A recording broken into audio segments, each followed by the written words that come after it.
Welcome to the Kino Cave, guys, and today, because Superman is right around the corner, and I'm pretty excited, if a bit skeptical, I wanted to talk about Superman with you guys. I originally kind of wanted to talk about the 78 movie, but I kind of didn't get around to watching it and making detailed notes about it because there's just so much to talk about with that film, so I'll get to that another day. What I did start doing, just because I wanted to consume as much Superman content as possible, I started watching Smallville because Smallville is a show that I was told for years was like awful. It's the worst superhero TV show ever made. It's like a horrible fucking embarrassment from the 2000s and all that kind of thing. So I avoided it like the plague, obviously. But then it's gone through a bit of a reevaluation in recent years. You know, people who.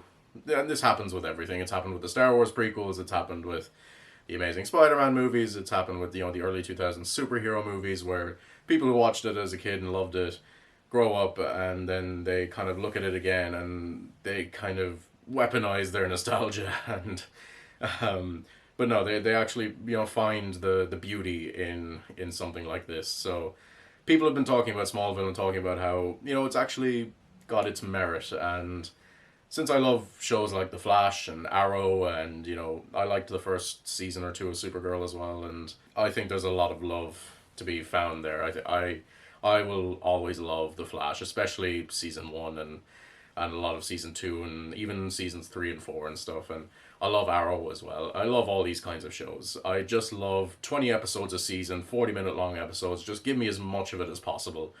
I'm done with the 6 episode per season, one season every 5 years shit. Like, give me. This is the shit that I want. So, I started watching it, and I really enjoyed it. And I thought, gotta make a Superman video because Superman's coming out. Why not talk about Smallville? So, with that being said, here's my review of Smallville Season 1. I'm gonna go episode by episode. I'm not going to talk about all 21 episodes of season one because some of them I really just have nothing to say. Some of them are just villain of the week episodes where not much really happens. That's not to say that those episodes are bad, it just means I have nothing to say about them. So I won't get into every episode, but I will get into the majority of them. Starting with the pilot. So I think it's a pretty solid intro to our character and characters. We've all heard the story. Superman comes in, crash lands in Kansas, and is adopted by Man Pa Kent, Jonathan and Martha Kent. And he grows up in Smallville, Kansas. So I like how it's set up as well that he crash landed during a meteor shower, and as well a lot of kryptonite landed there, and apparently kryptonite gives regular people superpowers in this universe. It's a way to do a villain of the week plot line. Okay, in Arrow it was just criminals and billionaires. In The Flash, it was the dark matter from the particle accelerator explosion. On Supernatural, it's a monster of the week and all that kind of thing in a different town every time. So I'm perfectly fine with it. So I completely vibe with all the characters and the actors here. Tom Welling is a good Clark Kent. I'll get into it a bit more, but I like this Clark. I love this Lex. I love this Man Pa Kent. They're like big standouts for me as well. The more of this show I watched, I really started to fall in love with this Man Pa Kent. I love Lana Lang. I think she's awesome. The characters I don't vibe with, though, are Pete and Chloe, which I will get into once I've done talking about the episodes. I'll talk about the characters. There's not much to this villain of the week. He was a victim of bullying and all that, and he just wants to take revenge on his bullies. It's really not that important. This episode is all about getting us introduced to all these characters and this situation. And, it's a good excuse to put the S on his chest. And that's a pretty fucking dope image as well of Tom Welling with the S on his chest. I like it. Immediately where this show really shines, though, is the scenes in the barn. I think visually they're very, very good. The sky, the way the sky comes in, and it creates a great lighting. There's harsh shadows and harsh light, and also a lot of Clark's more intimate moments are had in this barn. So I think it's great. Like, this is where the writing really shines as well, because we get so much intimate character stuff with Clark, with Lana, mostly with Lana, but also with Ma and Pa, and sometimes other characters as well. Moving on to Metamorphosis. There's not much to this episode other than the fact that it's a pretty cool homage to The Fly, which I really enjoyed. Next episode I'm going to talk about is Hothead. I really enjoyed this one because the actor playing the coach is overacting all over the joint, and I really love that about him. So I found it to be a very enjoyable episode. Also, I like the expansion of the idea in the 1978 movie where Clark wants to play football because he'd be incredible at it, but Pa Kent is like, is this really how you want to use your abilities to score touchdowns and, win fame and fortune? Like, you're meant for more than this. Like, and also, reasonably, Pa Kent is very afraid that this teenage Clark will hurt somebody. And, Clark does the classic teenage thing of being like, no, that's not going to happen, but then probably would have happened. So I like how this episode expands that whole idea that was just a small scene in the 1978 movie. Next episode I'm going to talk about is X-Ray, and immediately when Clark discovers his X-ray vision, he peeps on Lana in the women's changing room. By accident, in fairness, but also he didn't stop himself, and I think that's worth mentioning. I'll get into the sexualization of Lana Lang in a few minutes, but yeah, it's a thing that has aged very poorly since 2001. I really do like this episode though because I love the villain of the week. For one thing, it's the girl from Mean Girls, the emo chick from Mean Girls. Love that. But also, I really love this character because she's a girl who's obsessed with Lana, obsessed with how popular she is, and obsessed with her life, so much so that she kind of begins to turn into her. And obviously, as a shapeshifter, that adds the creative element to it. So I really enjoyed this episode for that. Like, first really good villain of the week, I think. Next episode I'm going to talk about is Hourglass. I like the villain of the week in this one. It's, an old serial killer who's been turned young, so then he starts killing again. I can't remember the actor's name, but he did get quite famous after this, and now he's on, like, NCIS or something, but I really do like this actor. I think he's got a great face, he's got a great face for acting, I think. Um, you know what I'm talking about, right? Face acting, come on. Though the true highlight of this episode is the blind psychic woman, which is a pretty tropey thing, right? The blind psychic. There's one in Gotham as well, like he's Jerome's dad.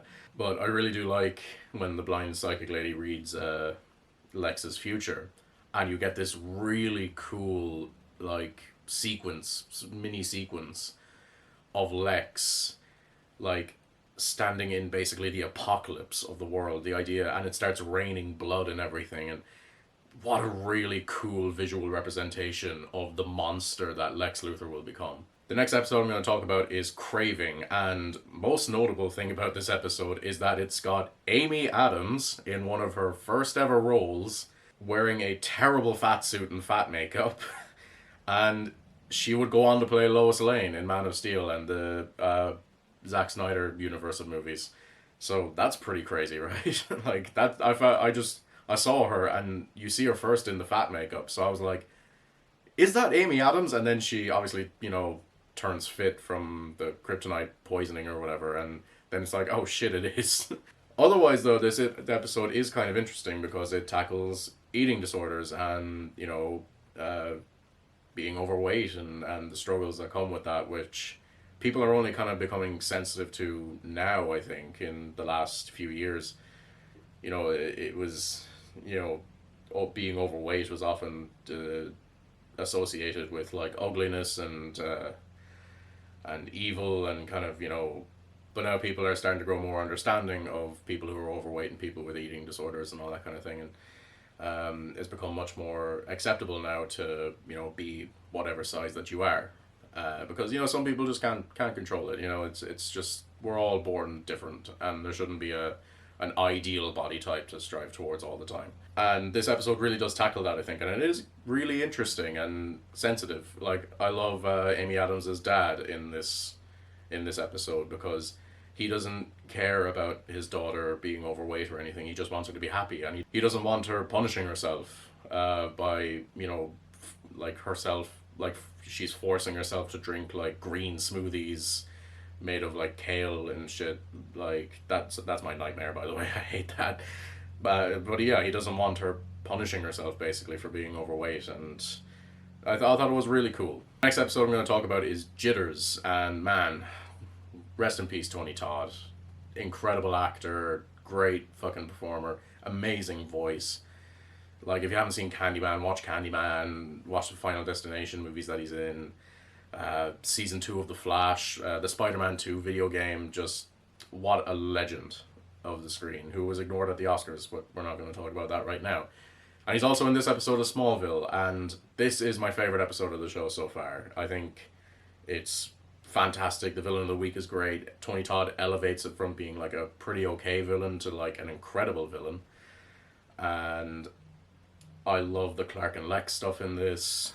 There's also a bit of fun in this episode because Clark throws a house party while his parents are away, and it's the relatable teenager thing of, the house is just completely destroyed, which, I heard the stories, like I never had house parties because I was smart, but I heard of a lot of people who had giant house parties and their house is just ruined afterwards. So there is that relatable teenage thing. But the best part of this episode, by far, is at the very end when Lionel is with Lex and he's making sure that Lex is all right and, embracing him for the photo op for the press and all that.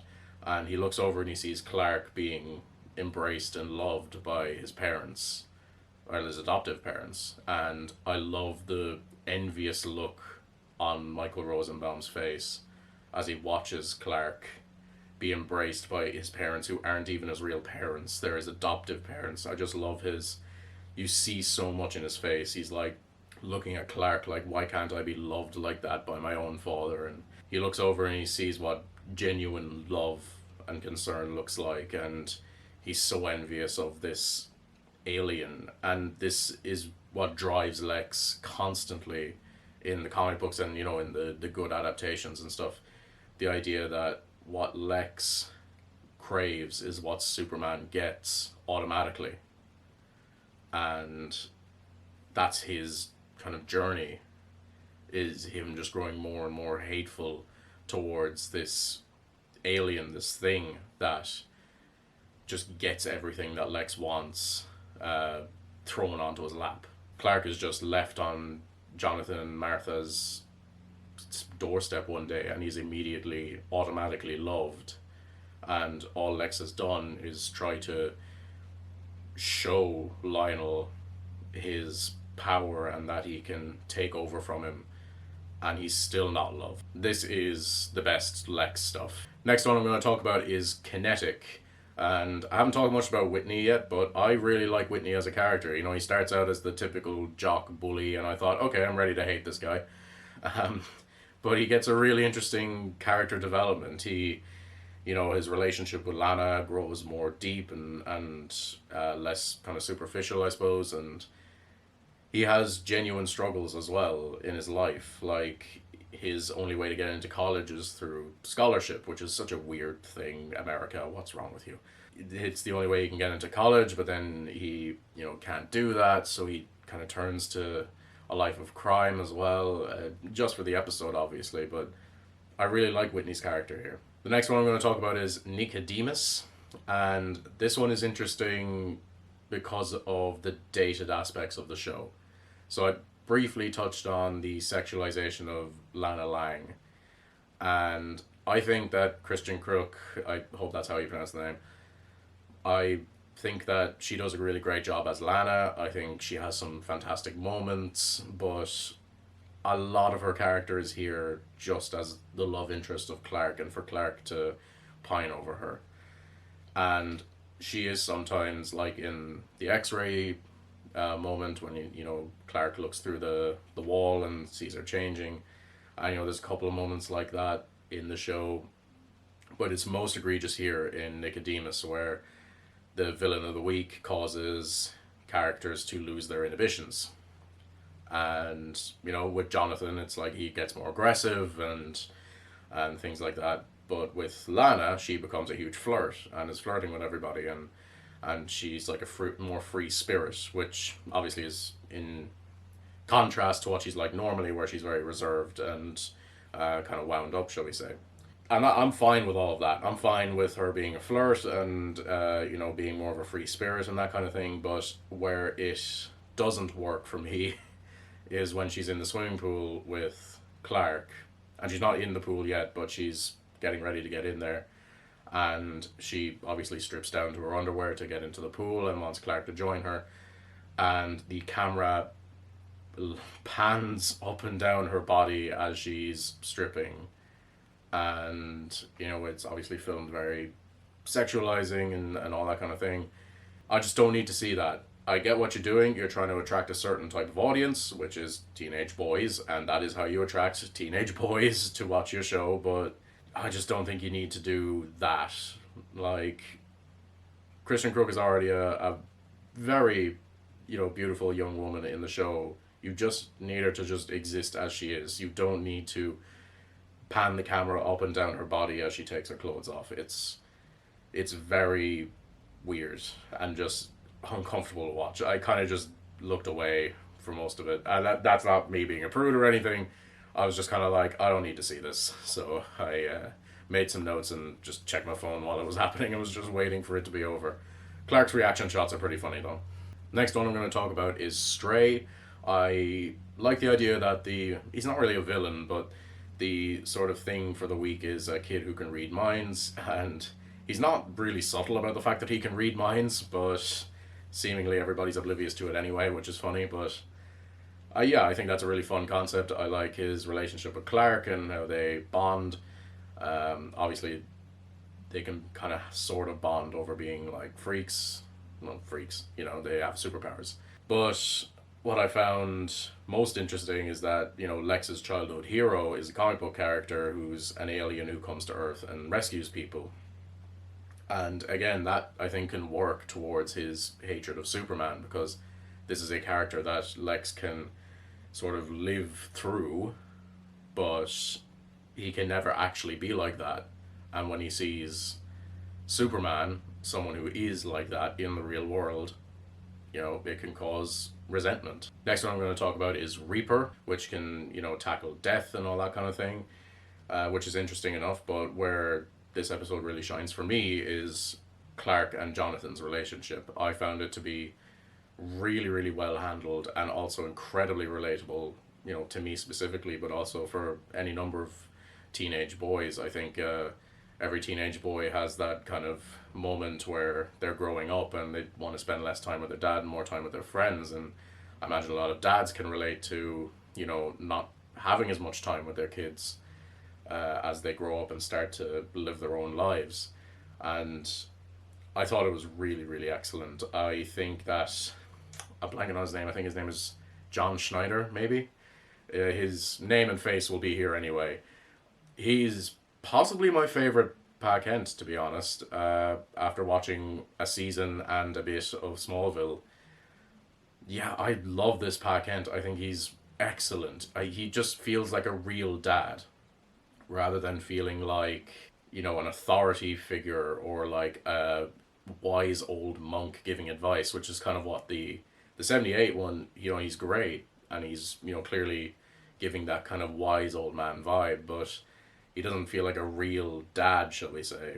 But I think John Schneider really works as a dad to this Clark Kent. The next one I'm going to talk about is Crush, and I'm going to talk about this one because it is by a lot my least favorite episode of the season. I found the villain of the week to be insanely boring, despite being played by Adam Brody, who's become a very well-known actor in his own right. But he couldn't even save this villain of the week just being really boring. And also it's centered around my least favorite character in the show, Chloe. I'll get into why I don't like her later on, but it centers around her, and it's also centering around her being in a love triangle with Clark and Lana. I don't think Superman works in a love triangle situation. I think Superman should never really have any qualms about who he's in love with. This is just my personal opinion. You can call me an idiot in the comments, I know you will. If this video does need traction, I'll be called an idiot for a lot of reasons, but I don't think Superman works in a love triangle. I think he loves who he loves, and he's sort of committed to that, whether it's Lana or Lois or even Chloe, but I don't think he would have decision between the two. I think he should be in love with Lana, and then when Lois shows up, he should be in love with Lois. I just don't think a love triangle works for this character. But also reducing Chloe from, I mean, she's a hotshot reporter and all that kind of thing, and that's a lot of women are put into that box. You know, this is an issue with female characters throughout media, where women seem to be put into specific boxes. They're either a like hotshot reporter looking for the scoop, or they're like just pretty. That's what it is. Pretty or sexy is her character, and you know this show struggles with those stereotypes a lot. But to remove all of Chloe's agency as this reporter who's, you know, always looking for the story and all that kind of thing, and just to reduce her to being in love with Clark and making that her personality for this episode, I think is just not good.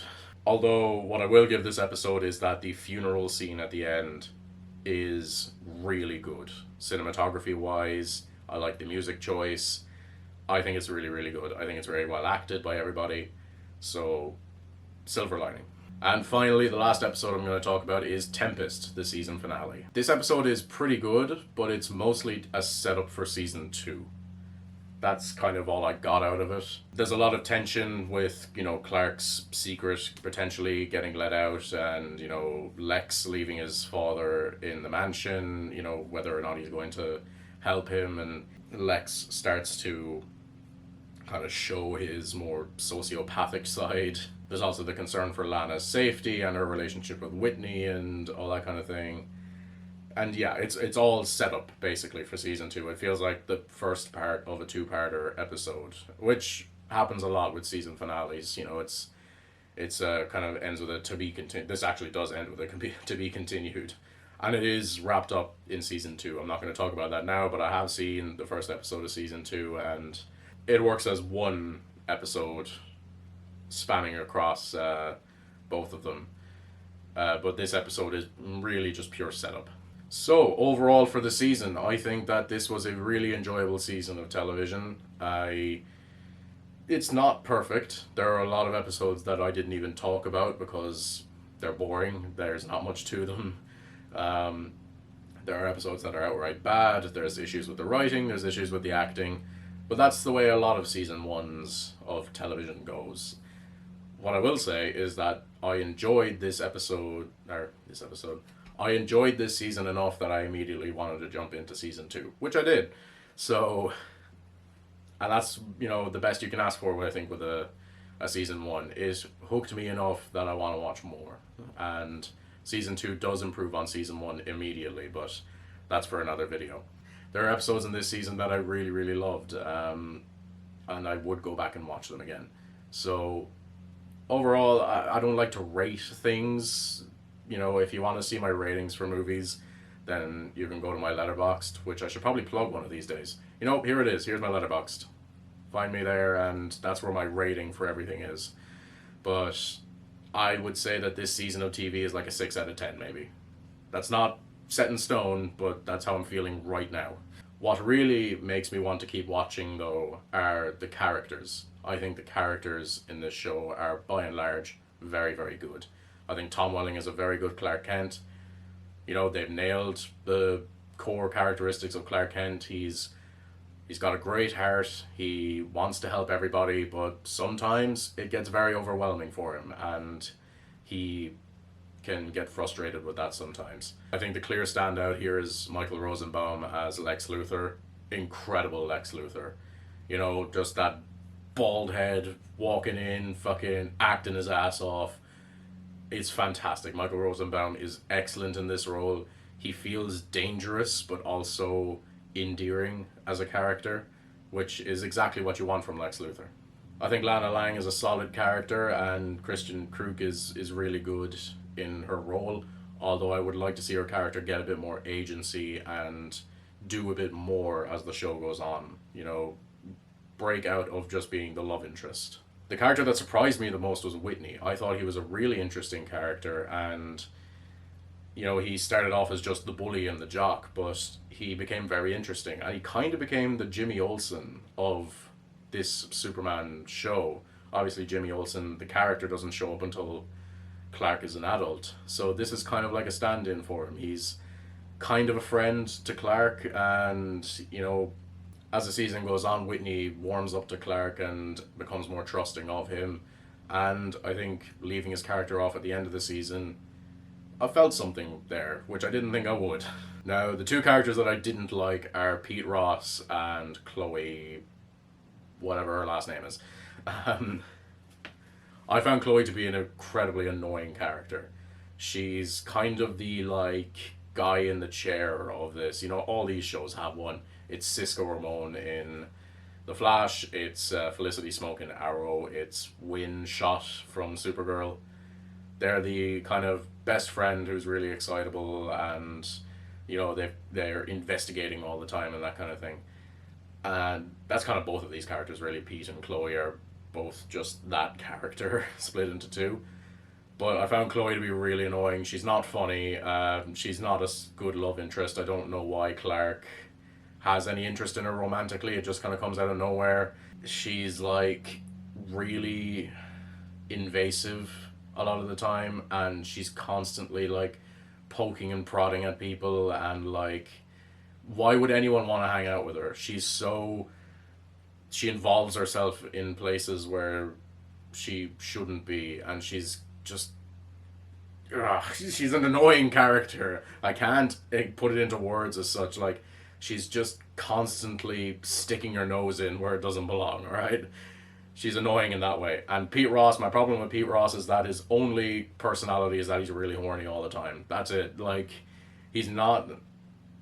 There's nothing else to him. He just comes in and he's like, "Oh, check out the chicks, man. Look at the cheerleader. She's so hot. I would take her on a date," and then he does nothing else in the whole season. So yeah, those are characters I'd like to see improved upon in season 2.